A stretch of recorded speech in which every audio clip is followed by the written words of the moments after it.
Muy bien, qué bueno poder encontrar nuevamente por este medio. Estoy en esta tarde aquí con mi hermano Samuel Becerra.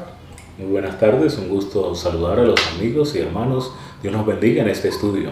Amén. Muy bien, entonces vamos a comenzar, vamos a pedir la bendición de Dios en una oración para pedir la dirección del Espíritu Santo. Eterno Padre que estás en el cielo, te suplicamos que bendigas este tiempo, que bendigas la revelación de tu palabra, que bendigas la revelación de la persona del Señor Jesucristo que hemos de estudiar en esta oportunidad. Acompáñanos, bendice a cada uno de los oyentes, de los que van a ver este video. Esperamos en ti, oh Padre, pedimos tu dirección en el nombre del Señor Jesucristo. Amén. Amén. Muy bien, es un privilegio para nosotros poder también estar con ustedes en este momento, también en la continuación del estudio que hemos venido compartiendo de la vida del Señor Jesús. Y en esta ocasión nos corresponde entonces un título bien interesante, ¿a quién desear? Y bajo ese título entonces encontramos una parte muy importante en la cual vamos a ver en el transcurso de la lección, que está dividida en varias partes, subtítulos como oportunidad para reconsiderar, sueño en un momento crítico, siguiendo la costumbre, el otro prisionero, y los judíos eligen, conducta y juicio de la multitud, y el último, el Salvador en manos de hombre. Cuéntanos, mi hermano Samuel, acerca de esta lección, en la introducción.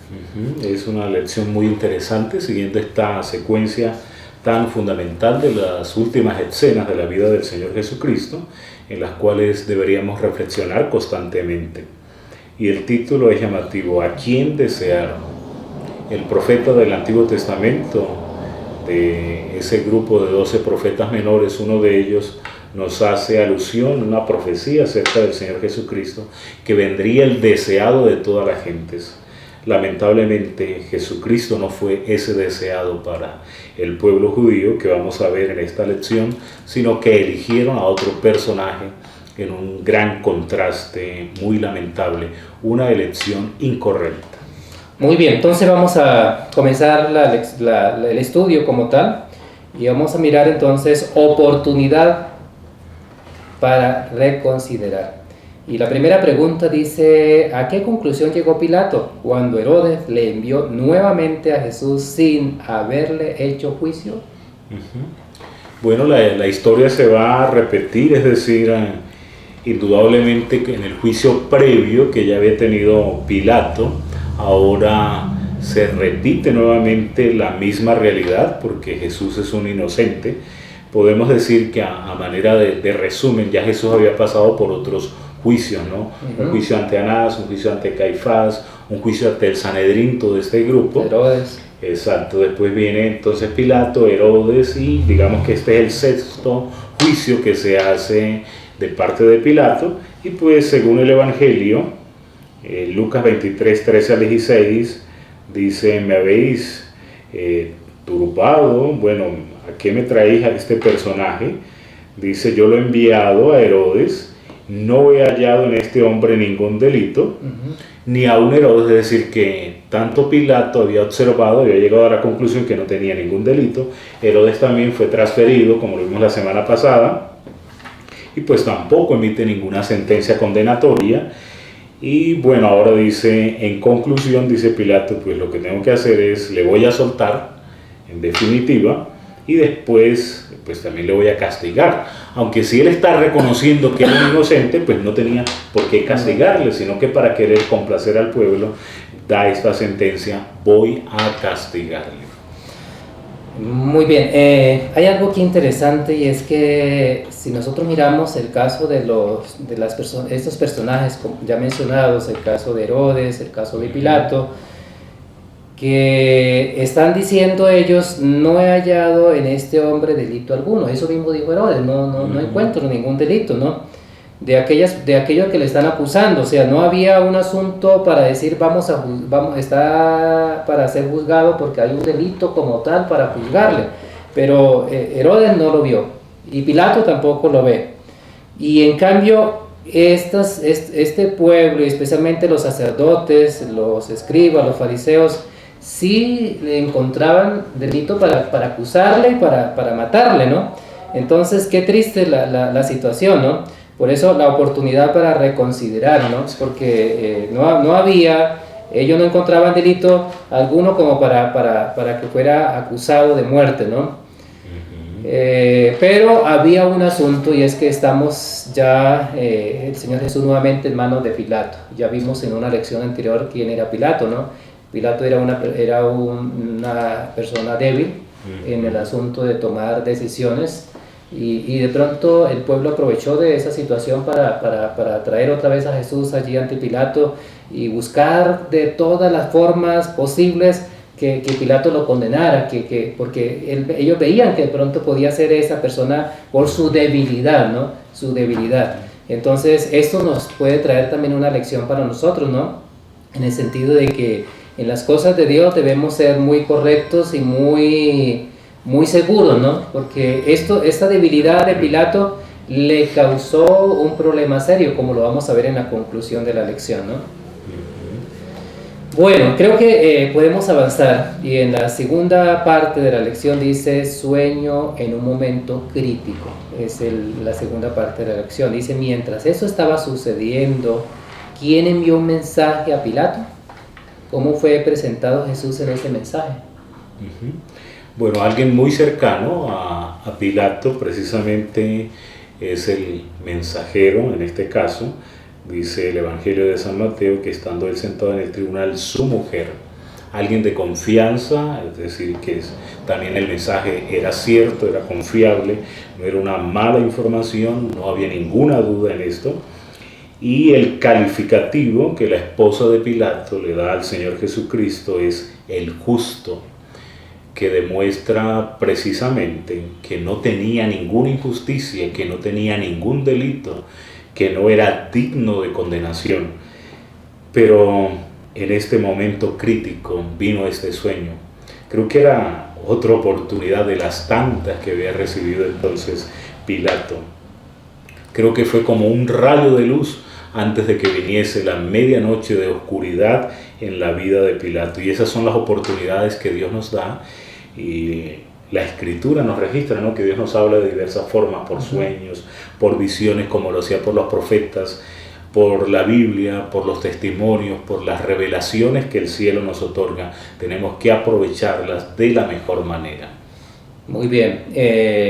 Es interesante que cómo Dios se manifiesta, ¿no? Lo que usted ha comentado, cómo Dios se manifiesta, y es que ahora usa la mujer de Pilato, ¿no?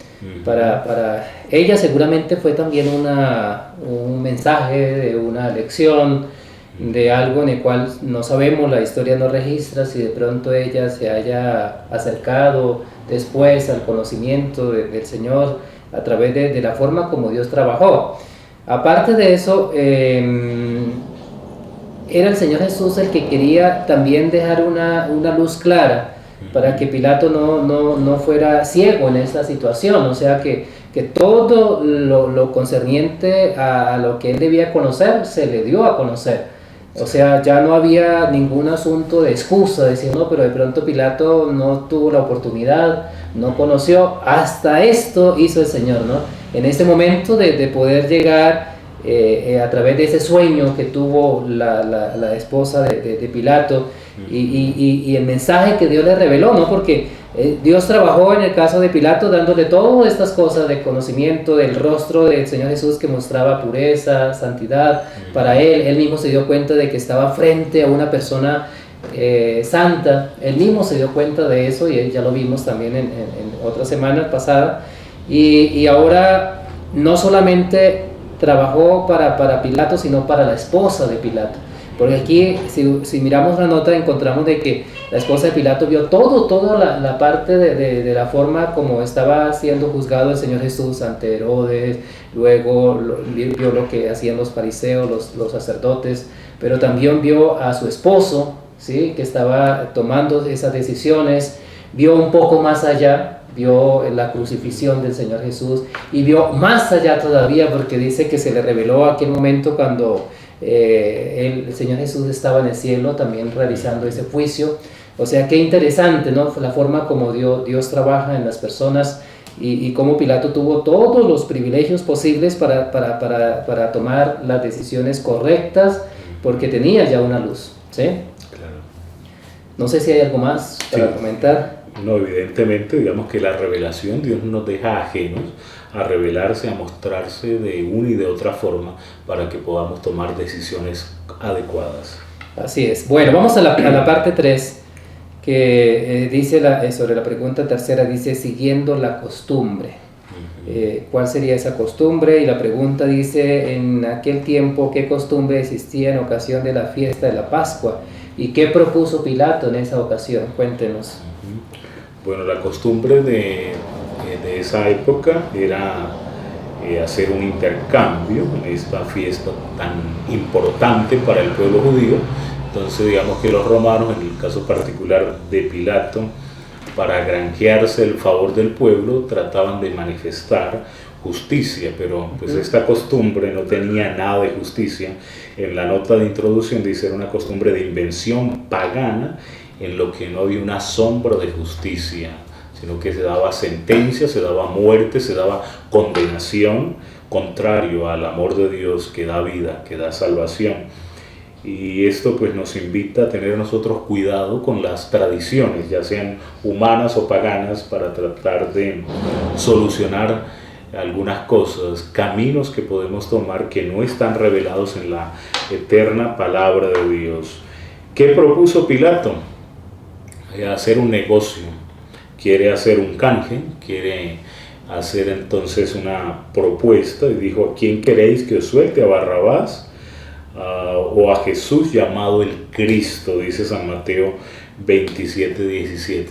Algunos manuscritos antiguos de este versículo agregan a Jesús Barrabás, o sea, era Jesús, que significa Salvador. Habían dos salvadores, y en la práctica es lo que nos van a mostrar las notas y los textos bíblicos: un salvador político, un salvador revolucionario, o el verdadero salvador, el Cristo, el ungido de Dios, el Mesías, que tenían ellos que elegir. Entonces ahí tenían ellos que tomar decisiones y seguir la costumbre, y está este canje propuesto por Pilato, ¿no? Bueno, Pilato yo creo que estaba buscando todos los asuntos que estaban a su alcance para tratar de salir de esa situación, ¿no? Porque había una confusión en Pilato, había un asunto que no sabía qué hacer en ese momento. Bueno, ¿qué hago yo? ¿Suelto a Jesús? ¿Le condeno? No soy capaz de condenarlo, no hay ningún asunto que amerite la condenación, pero el pueblo está reclamando otro asunto. Entonces se encontraba en una encrucijada muy difícil para tomar decisión, pero tenía que tomarla, ¿no? Y aquí se vio como que esta podía ser como una de esas, el colocar como esa posibilidad de que el pueblo pudiera entonces elegir y allí entonces, de acuerdo a esa costumbre pagana, pudiera él salirse de la situación. Pero vamos a ver más adelante qué pasó. Dice el otro prisionero. ¿Qué informe dan los evangelios sobre el prisionero Barrabás? Proponiendo que Jesús sea liberado, ¿qué idea intentó el gobernador hacer surgir en las conciencias del pueblo? ¿Qué pasó? Bueno, entonces los evangelistas emiten en sus escritos, en sus testimonios, hacen alusión a este personaje, no son ajenos a la descripción de él. Comenzando con San Juan, dice: entonces todos dieron voces de nuevo, San Juan 18:40, diciendo: no a este sino a Barrabás, que también ese nombre significa hijo, ¿no? Y hijo de un rabí. Y de esa manera Barrabás, dice San Juan, era ladrón. Entonces lo ubica, ya le tipifica su situación, la descripción de su carácter, de su comportamiento. Y por otro lado, San Marcos 15:7 dice: había uno que se llamaba Barrabás, es preso, muestra entonces su condición jurídica y legal, estaba bajo cautividad con sus compañeros de motín.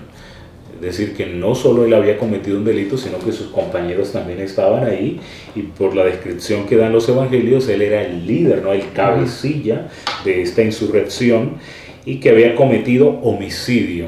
Entonces, como tal, ya estaba condenado, por eso estaba en la cárcel, y la nota también nos va a mencionar que le esperaba la pena de muerte. Ya estaba bajo esa sentencia, está en los calabozos, y ahora le vendrían a dar esta pena de muerte que por sentencia de los romanos era la crucifixión. Así que el otro prisionero es de un contraste diametral, ¿no? Jesús, el justo, el inocente, el perfecto, por un criminal, por un ladrón, por alguien que es homicida. Entonces no hay punto de comparación. Pero qué triste, ¿no? La situación, ¿no? Sí. Pilato coloca de pronto este personaje que podía él decir, bueno, yo creo que ellos pueden ahora elegir fácilmente, y esperaba seguramente suscitar esa simpatía hacia el Señor Jesús, porque no había comparación, como usted dice, en el sentido de la situación de Barrabás, ¿no? Barrabás era él aún había aseverado también ser el Mesías, ¿no? Tenía esa situación, si era de pronto eso lo que veían en el Señor Jesús.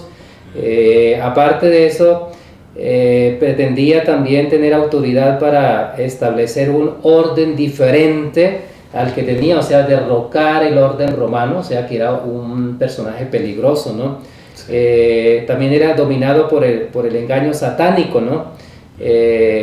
Había también, como el texto bíblico lo dice, era un ladrón y creía entonces que estaba bien sustraer, robar a las personas, y que esto era parte de lo que él creía hacer bien.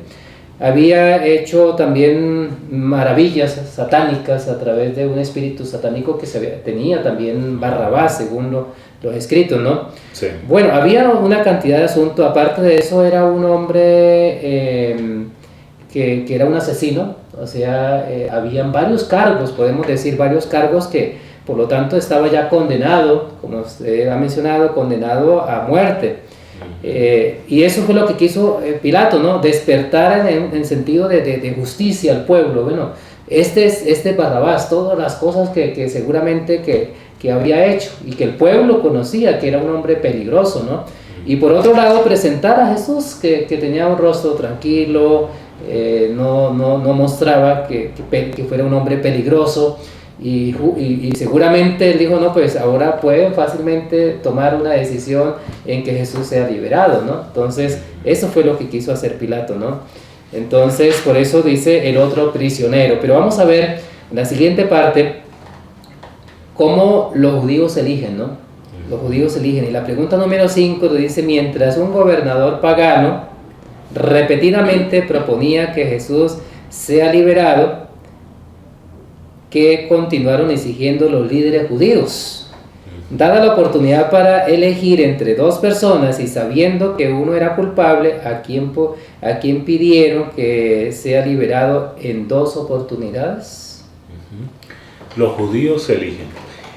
Y bueno, este libre albedrío también lo tenemos nosotros. Nosotros también tenemos que elegir entre Jesús y Barrabás, entre las alternativas que nos ofrece este mundo y el plan que nos traza la palabra de Dios, ¿no? Entonces, en el primer enfoque que exigieron estos líderes judíos, dice más, los principales sacerdotes están incitando, dice el Evangelio, a toda la multitud para que le soltase más bien a Barrabás. Paradójico, ¿no? Que quisiesen esta petición, pero es ellos lo que están buscando, ¿no? ¿A quién pidieron que sea liberado en dos oportunidades? Y ya entonces San Lucas dice, más toda la multitud. Primero vemos el papel de los dirigentes judíos, de los líderes religiosos, que están planteando esta alternativa, entonces que sea Barrabás que fuese suelto. Como habían promovido, también habían incitado a la multitud. Ahora San Lucas dice, más toda la multitud dio voces a una diciendo.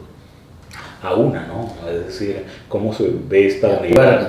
cómo se da este acuerdo. Y eso me lleva también a reflexionar que los saduceos y los fariseos eran diferentes, pero están ahora unidos en este propósito. Que Herodes y Pilato eran diferentes, Se eran unen, amistades ¿no? y se unen, ¿no? Eso es lo que en el conflicto final también vamos a notar, ¿no? Alguien podría decir, no, el protestantismo con el catolicismo alguna vez se va a unir.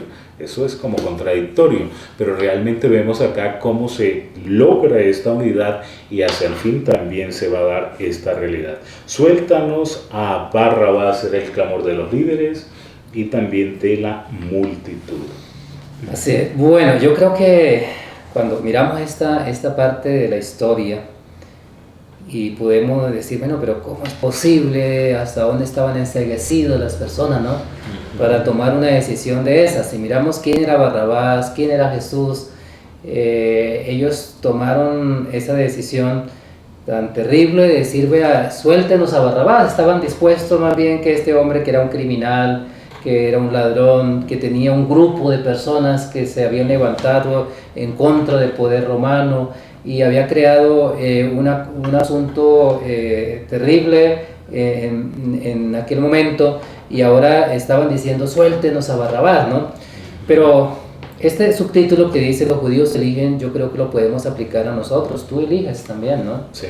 Y Dios nos ha dado la oportunidad de poder elegir, y hoy tenemos que elegir también entre Jesús o Barrabás, entre aquel que es el Salvador del mundo, aquel que transforma nuestras vidas, o aquel Barrabás, que ese Barrabás puede ser aquellas cosas de este mundo, ¿no? Aquellas cosas de este mundo que seguramente nos llevan y pesan en sí para tomar una decisión por el Señor Jesús. Y entonces Satanás está ahí, así como estaba en esa turba de personas, en esa multitud de personas que decía Barrabás, Barrabás, suéltenos a Barrabás. Seguramente que Satanás está también ahí con nosotros y en las personas que deben de tomar decisiones, ¿no? Y ahora el mirar esa situación que ellos eligieron es lo mismo que tenemos que también considerar nosotros en algún momento de nuestra vida. Y las personas que deben tomar decisiones, aquí está cómo Satanás trabaja para destruir y hacernos ver que las cosas positivas, buenas, sean antes lo negativo, y que miremos más bien las cosas negativas, malas, las consideremos como buenas, ¿no? Entonces ahí está, y es un asunto, un llamado también para nosotros, ¿no? Bueno, vamos a seguir, y en la pregunta número 6 dice conducta y juicio de la multitud. ¿Qué dijo Pilato por tercera vez tratando de ayudar a Jesús? ¿Cuál era la única demanda de la multitud? ¿Quién estaba en realidad detrás del frenesí que demandaba la pena de muerte para el Redentor del mundo?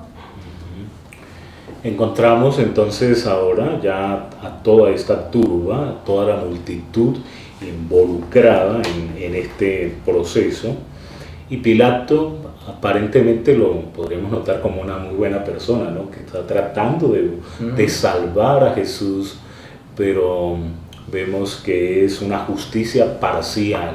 Él no tomó una determinación categórica. Y pues ahora entonces sigue dialogando, sigue preguntando, pues ¿qué mal ha hecho este personaje? Dice, ningún delito de muerte he hallado en él.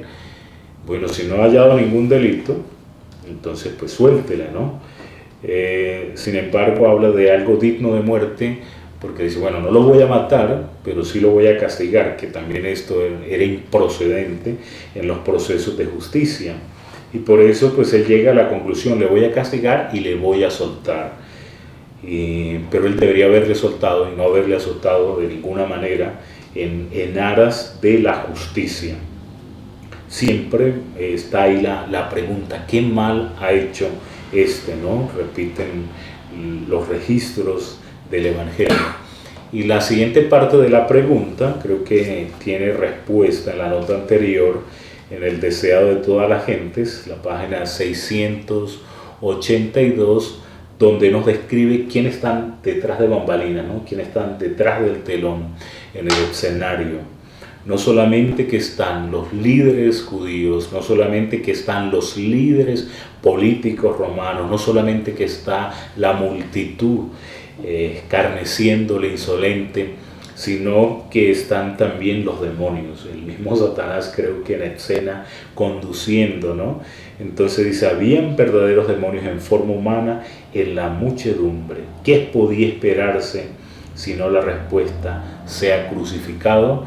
Es una lucha titánica y Satanás no quiere perder, los demonios no quieren perder, y por lo tanto es a través de estos demonios que incitan también a la humanidad, a la multitud ahí, para que gritasen, crucifícale, crucifícale.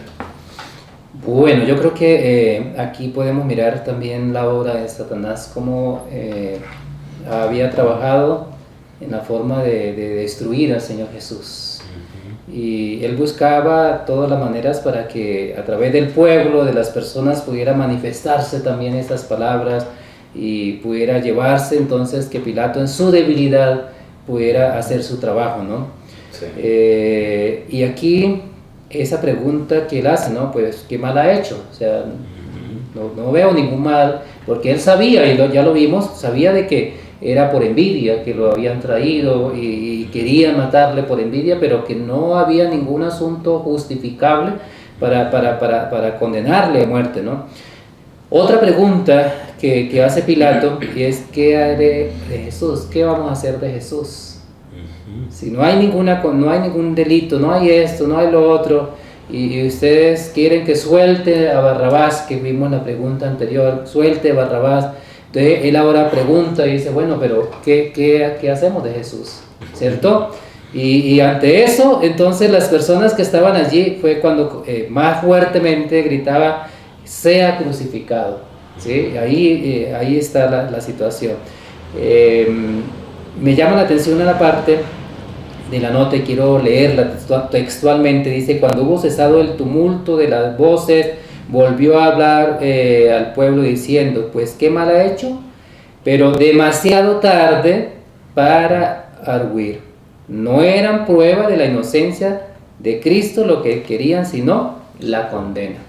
Entonces ahí estaba el asunto, o sea, ellos, el Pilato trataba de mostrar la inocencia, no hay ningún mal, no hay ningún asunto para condenarlo, pero eso no era lo que ellos querían era ya en su debilidad que había demostrado, entonces que él fuera condenado, ¿no? Y por eso por tercera vez seguía preguntando, pero qué mal ha hecho, ¿no? Entonces aquí esta parte nos deja también una lección, que creo que ya la mencionábamos también al comienzo, el asunto de la indecisión, ¿no?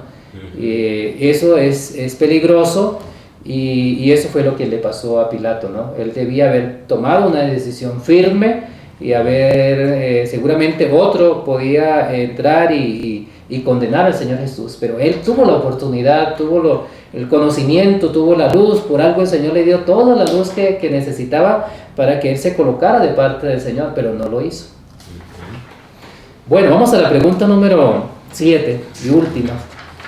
Y nos dice, el Salvador en mano de hombres.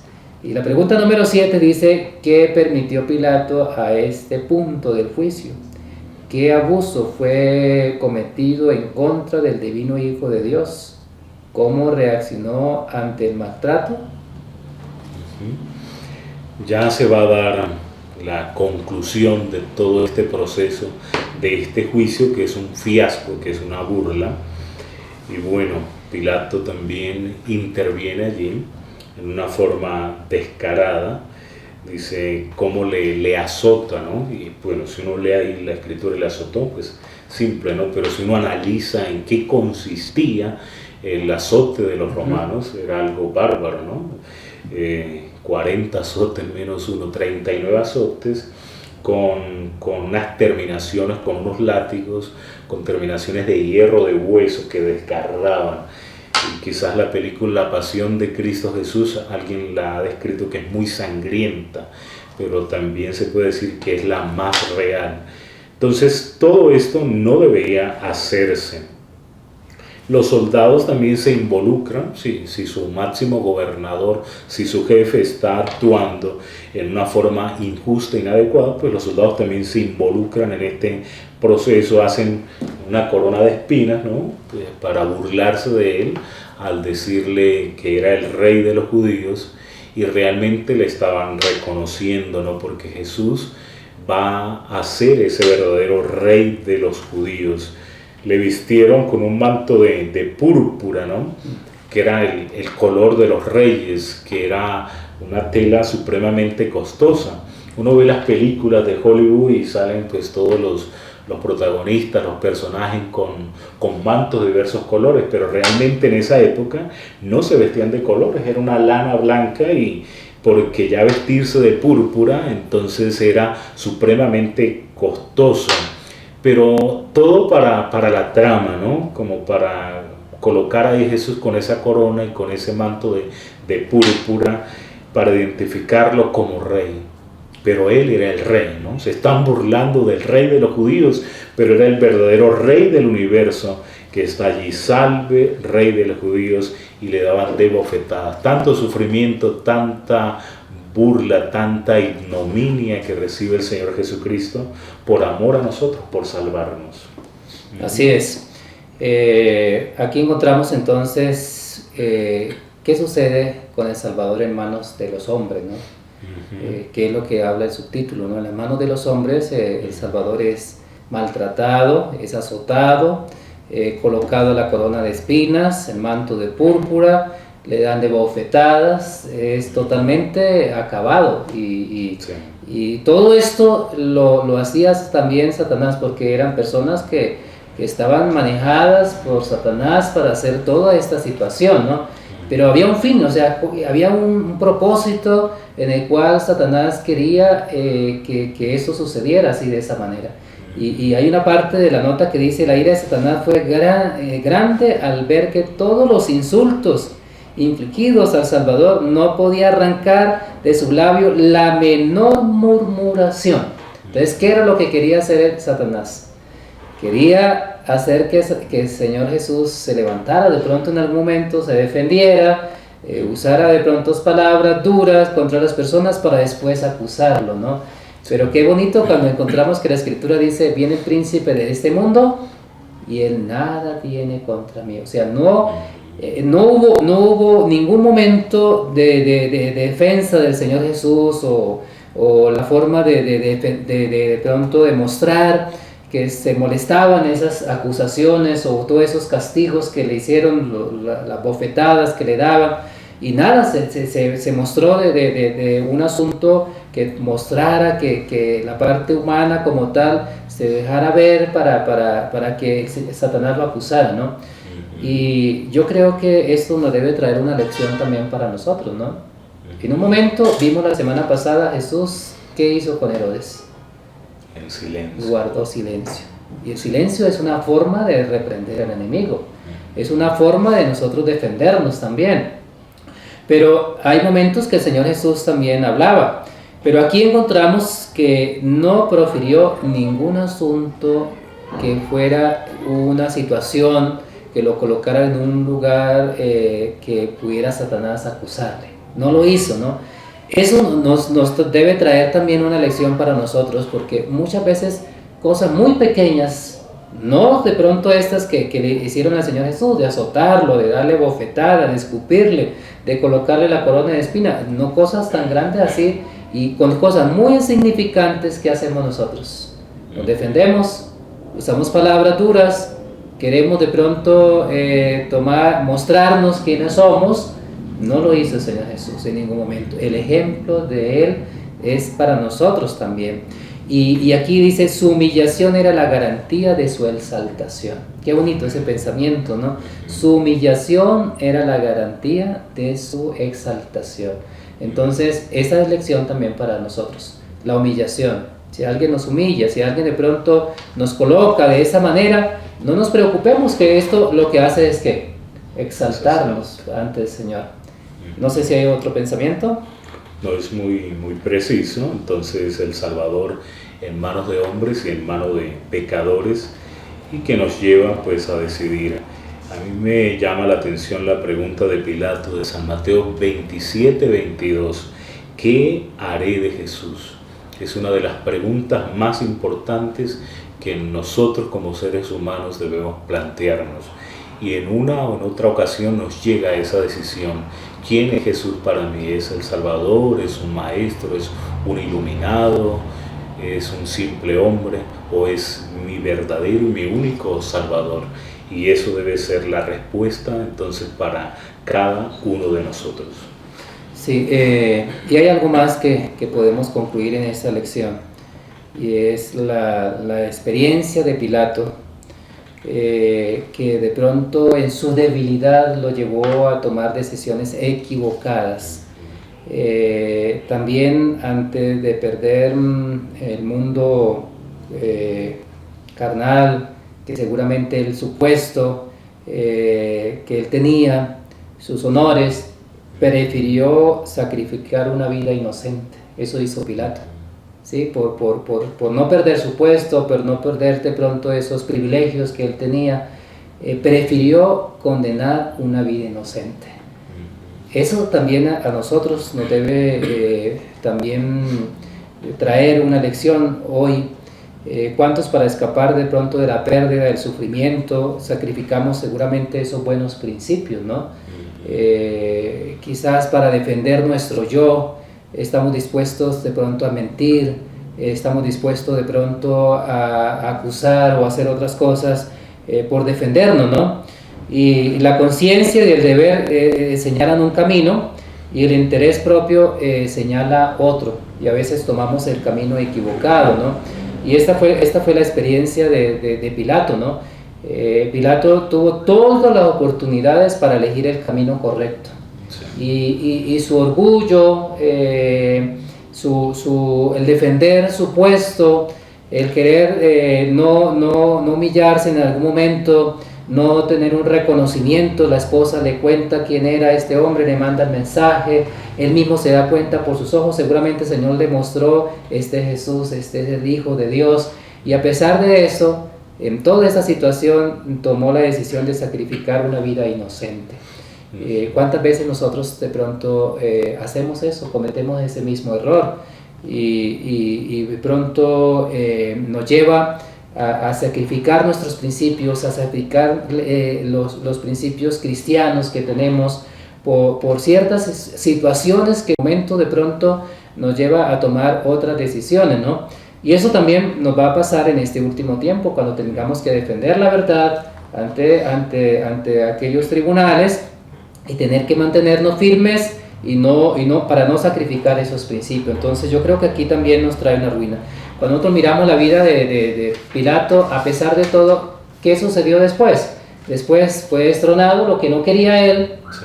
¿Qué pasó? Fue destronado, fue quitado de su puesto, entró en una situación también de remordimiento, de una culpabilidad de lo que había hecho, y eso lo llevó también a quitarse la vida. Después de todo, ¿cómo es posible que pudiendo haber salvado al dador de la vida, el apóstol dice: mataste al dador de la vida, ¿no? Sí. Y él tuvo la oportunidad de haber salvado al Señor Jesús, no haberse comprometido en esta situación, y no lo hizo. Hoy también nosotros tenemos principios, tenemos un conocimiento, no podemos entrar en una situación de estas, de pronto por nuestro orgullo, nuestros asuntos personales, sacrificar los principios y sacrificar la vida inocente de Jesús. En las preguntas de reflexión quisiera resaltar dos detalles. Primero, el tema de la conciencia, una conciencia cauterizada que se vio en esa multitud, en la elección equivocada entre Jesús y Barrabás. Y también el tema de la ingratitud, el Jesús benefactor, el Jesús sanador, el Jesús que había hecho milagros, que había dado alimento.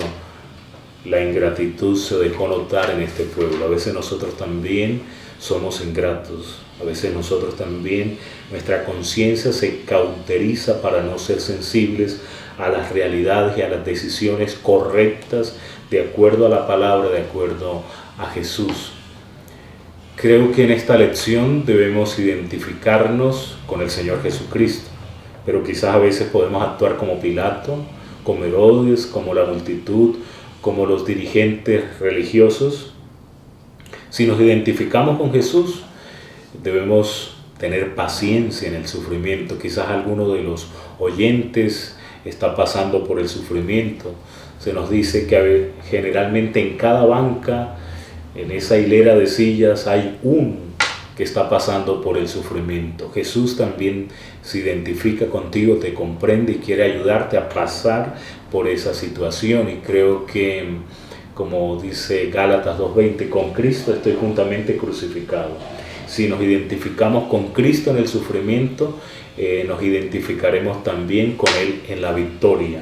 Así que esta lección sea de inspiración y de ayuda a cada uno de los oyentes. Muy bien, yo creo que aquí está la conclusión y tenemos que tomar decisión y es ¿a quién eliges? ¿A quién eliges? Es la inquietud que nos debe, o la reflexión que nos debe llevar a quién eliges, a quién estamos eligiendo. El pueblo tenía que elegir, Pilato tenía que elegir, y hoy también nosotros tenemos que elegir. Y entonces, ¿cómo estar seguros de elegir a Jesús y no a Barrabás? Ellos eligieron a Barrabás. Nosotros hoy tenemos que elegir. ¿Qué estamos eligiendo? ¿A Jesús, el Hijo de Dios? O de pronto, en una situación, elegimos a Barrabás también.